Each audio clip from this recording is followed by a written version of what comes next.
On June 9th, while 90% of crypto Twitter was screaming about capitulation, doom, and the end of the cycle, something happened that almost nobody connected the dots on. Tom Lee's Bitmine quietly absorbed 126,800 Ethereum, $213 million, in a single move, in the middle of a bear market. 48 hours later, Michael Saylor's strategy, the same firm that just weeks ago sold Bitcoin for the first time in its history and sent the entire market into a panic spiral, turned around and bought 1,550 Bitcoin, $98 million, right back into the same market they supposedly abandoned. Now here's where it gets interesting. The mainstream narrative tells you these are two unrelated billionaire moves. Headlines treat them as separate events. CNBC ran them as two-line tickers. But what I'm about to show you is that these aren't separate events at all. They are the exact same signal, fired twice, in the exact same week, from the two most influential institutional buyers in crypto history.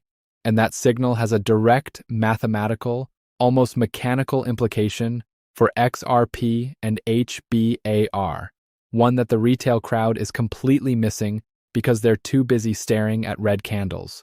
The world saw two transactions. What actually happened was a blueprint. And by the end of this video, you'll understand exactly what these two men just told you, without saying a word. Let's pull back the curtain. Welcome back. This channel doesn't chase hype, we don't predict prices to the dollar, and we don't trade emotion. We decode structure. Today, we decode the most important institutional behavior shift of 2026 and what it mathematically forces to happen next for the two assets I track most closely, XRP and HBAR. Let's get into it. Let's start with a hard truth. 95% of retail investors are staring at the wrong chart. They're watching daily candles, they're watching liquidations, they're watching CPI prints, and they're trying to time a bottom based on sentiment. Meanwhile, the institutional class operates on a completely different framework, and that framework has a name. It's called counter-cyclical accumulation. It's the principle that the largest, most informed pools of capital deploy aggressively when retail is exhausted and passively when retail is euphoric.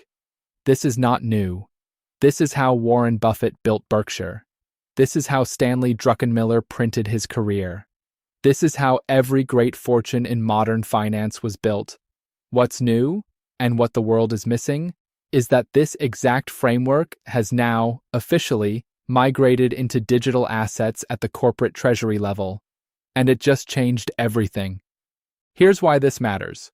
For the last 3 years, the entire crypto industry has debated whether companies like Strategy and Bitmine were just one-directional momentum buyers. The fear was simple.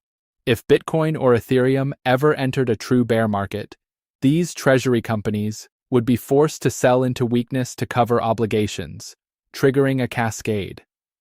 The bears called it the reflexivity bomb. That fear was the single biggest overhang on crypto markets for 18 months straight. That fear just died. When Michael Saylor sold Bitcoin a few weeks ago, the market interpreted it as the beginning of the end. Headlines screamed, "Saylor capitulates." Retail panicked.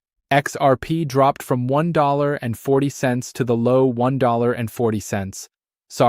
From highs near the $1.40 range all the way down into the low ones. HBAR followed. Bitcoin lost the 200-week moving average. The mood was funereal. But that sale wasn't capitulation. It was repositioning. Saylor sold a small tranche to demonstrate something critical to his board, his shareholders, and the SEC. That Strategy has liquidity flexibility. And then, the moment the narrative had been set, he turned around and bought back nearly $100 million worth at lower prices. Tom Lee did the same thing, in parallel, with Ethereum. What you just witnessed was the formal birth of the institutional bear market playbook. Sell a small amount to create the narrative of weakness. Let retail panic. Buy back significantly more at lower prices. This is not speculation on my part. This is the literal sequence of on-chain transactions you can verify yourself. And here's the part that hits XRP and HBAR directly. Once this playbook is proven to work, and it just was, every other corporate treasury, every sovereign wealth fund, every family office that has been sitting on the sidelines waiting for the right entry now has a template that has already been stress-tested in real time, in front of cameras, by two of the most watched balance sheets on Earth. The implication is brutal. The next bear market dip in any major digital asset will be shorter, shallower, and more violently reversed than any dip in crypto history. Because the institutional bid is no longer theoretical, it is mechanical. Let's do the math that the retail crowd is ignoring. Strategy now holds over 580,000 Bitcoin. At today's prices, that's roughly $52 billion in BTC alone.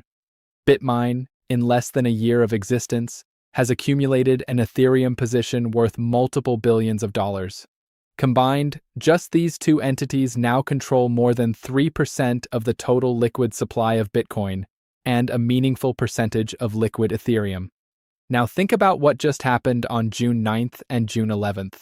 In a single week, these two entities removed roughly $311 million of supply from open exchanges. In a bear market, when volumes are thin, when sellers are exhausted, here's the math that matters. In a bear market, daily spot volume on Bitcoin typically compresses by 60 to 70% versus bull market peaks. That means every dollar of institutional buying has roughly 3 times the price impact it would have in a bull market. A $98 million Bitcoin buy in June 2026 is the equivalent of a roughly $300 million buy in November 2024. A $213 million Ethereum buy in this environment is the equivalent of well over $500 million in bull market conditions. Now, extrapolate.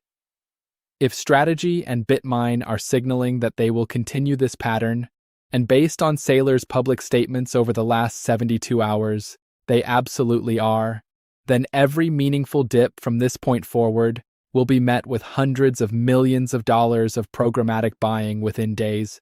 Apply that same logic to XRP and HBAR. XRP has a fixed supply cap of 100 billion tokens. Roughly 57 billion are in circulation. Roughly 35 billion remain locked in Ripple's escrow, releasing on a known schedule, the vast majority of which gets relocked monthly. The actual liquid float of XRP available on exchanges right now sits at multi-year lows. Exchange reserves have been bleeding for 14 consecutive months, according to on-chain analytics platforms like CryptoQuant and Glassnode. HBAR is even tighter. The Hedera Council structure means a significant portion of the supply is institutionally held, with predictable release schedules and governance lockups that make the freely tradable float dramatically smaller than market cap implies. Now here's the requirement, not the prediction. If even one corporate treasury, just one, decides to apply the BitMine playbook to XRP or HBAR following this proof of concept, the price reaction will not be linear. It will be parabolic. Because the supply mechanics simply do not support large institutional buying without dramatic upward repricing.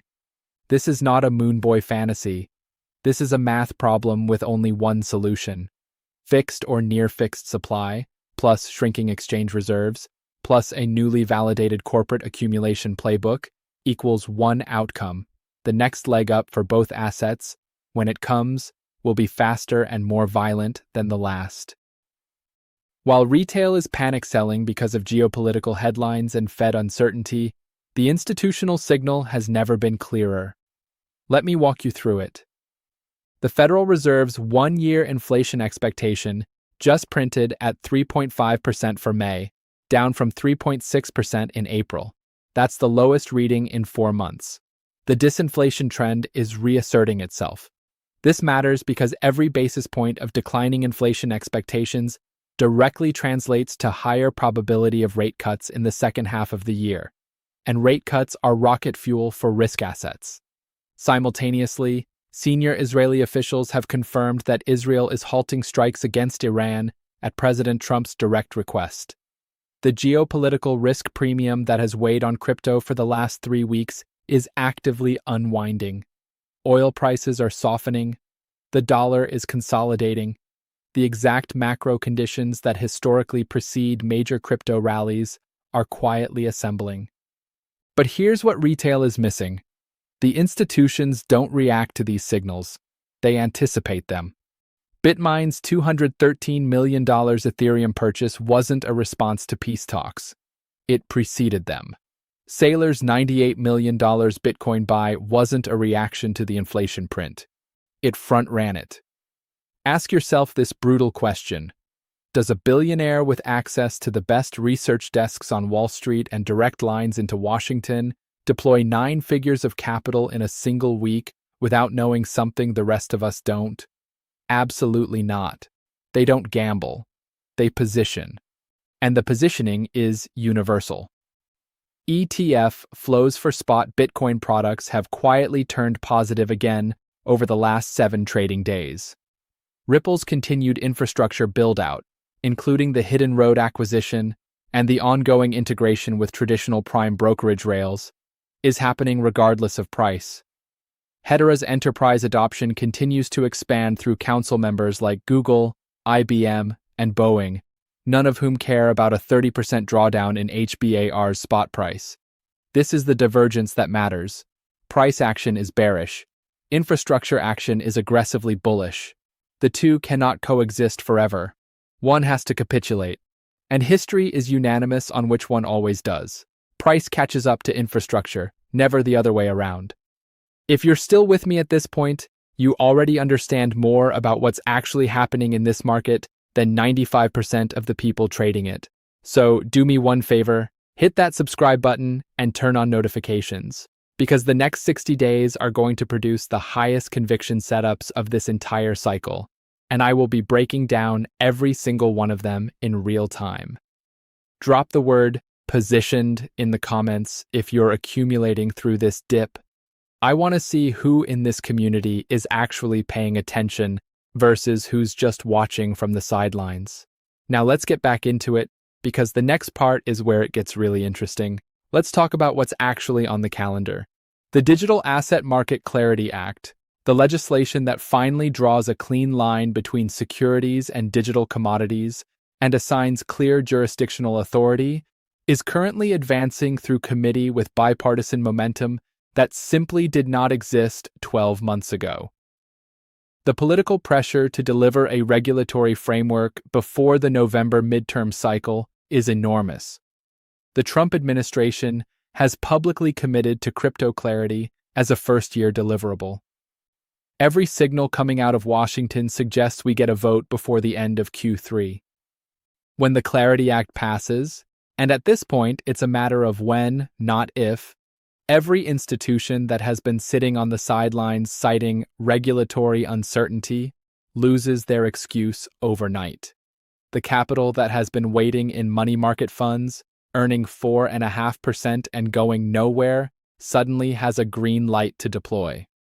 We are talking about hundreds of billions of dollars of dry powder that will need a home.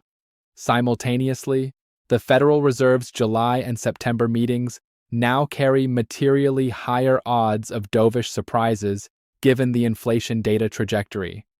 Every basis point of expected easing translates directly into multiple expansion across risk assets. And on the technical side, Bitcoin is currently testing the 200-week simple moving average for the third time in 18 months. Historically, sustained reclaims of this level have preceded the most explosive phases of every prior bull cycle. The 2022 analog is almost mechanical. Dip below, consolidate, reclaim, run. XRP and HBAR have both followed this exact pattern in lockstep with Bitcoin's 200-week behavior for their entire trading histories. The correlation is not loose, it is structural. When you stack these catalysts on top of each other, proven institutional bear market accumulation, declining inflation expectations, geopolitical de-escalation, imminent regulatory clarity, and technical setup at major mean reversion levels, you do not get a coincidence. You get a convergence. And convergences are how multi-year trends are born. Here is the uncomfortable part.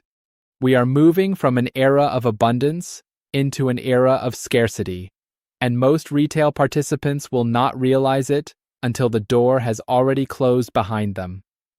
Think about what just happened. Two of the most influential balance sheets in crypto demonstrated publicly that they will aggressively buy bear market dips. Every other institutional treasury just received the same memo. The competitive pressure to deploy capital before peers do is now enormous. Once one Fortune 500 treasurer announces an XRP or HBAR position, and that announcement is coming, every other treasurer faces a career-defining decision. Act now or explain to your board next quarter why you missed it. This is exactly how institutional cascades begin. Not with a bang. With a single copyable trade. Now look at the supply side. Bitcoin exchange reserves are at multi-year lows. Ethereum reserves continue to drain. XRP's liquid float on exchanges has been declining for over a year. HBAR's tradable supply is constrained by governance lockups. The selling pressure that exists today exists because of forced liquidations and tax loss harvesting at year-end levels, both of which are temporary by definition. When the buying pressure returns, and the math forces it to return, there will not be enough liquid supply to absorb it without massive upward repricing. The institutions have spent the last 8 months methodically transferring supply from retail panic sellers into long-term cold storage. Once a token enters a multi-signature institutional vault, it does not come back to market for a 15% profit. It is gone for years. That is the silent vacuum cleaner operating beneath every red candle you have seen this quarter. The window to accumulate XRP under $2 is not infinite. The window to accumulate HBAR in current ranges is not infinite. They feel infinite right now because price is stagnant and sentiment is dead. But the structural setup beneath the surface is more bullish than at any point since 2020. Being early feels exactly like being wrong, right up until the moment reality catches up. And reality catches up faster than anyone is prepared for. I know this is hard. I know watching your portfolio bleed week after week tests every ounce of conviction you have. I know the headlines are designed to make you capitulate. I know your friends who took profits at the top are texting you, told you so, but understand what is actually happening. The red candles you are watching are not the end of the cycle. They are the cost of admission. They are the price institutions are charging retail to exit their positions so that institutions can build theirs. This has happened in every single market cycle in the history of asset bubbles, and it is happening again now in exactly the same pattern. The smart money is not panicking. The smart money is signing custody agreements, finalizing treasury policies, and accumulating quietly through OTC desks specifically designed to avoid moving spot prices. The buying you are not seeing is the buying that matters most. Your job, if you have done the work to understand what is actually being built here, is not to time the bottom. Your job is to be positioned when the bottom announces itself. And the bottom never announces itself in advance. It is only obvious in retrospect after the first 30% move has already happened and the entry you wanted is no longer available. The question is not whether XRP and HBAR recover. The math forces them to recover. The question is who is still holding when the recovery begins, and who got shaken out at the exact wrong moment and has to chase the move from a position of weakness. History does not reward comfort. It rewards those who paid attention when the room was quiet. So let me bring this all the way home. Tom Lee bought $213 million of Ethereum in a bear market. Michael Saylor bought $98 million of Bitcoin days later. These were not two transactions. They were a coordinated demonstration of the institutional bear market playbook, a playbook that will now be copied by every major corporate treasury, sovereign fund, and family office on Earth. The math is not optional. fixed supply assets with declining exchange reserves, sitting at major technical mean reversion levels, on the cusp of regulatory clarity, with inflation expectations rolling over and geopolitical risk premium unwinding, those assets do not stay at these prices. XRP at current levels is not a price, it is an invitation. HBAR at current levels is not a price, it is an invitation. The institutions just RSVPD. The only question is whether you do too. Price is the distraction, structure is the reality, one is noise, the other is the signal. Drop positioned in the comments if you understood what just happened this week. Subscribe if you want the next 60 days of analysis as this thesis plays out in real time. Share this with the one friend who panic sold last week and needs to hear what's actually happening beneath the surface. In a market fueled by emotion and noise, we thrive on data and composure. The billionaires just showed you the blueprint. The math just gave you the equation. The only variable left is your conviction. Stay patient, stay rational, stay positioned.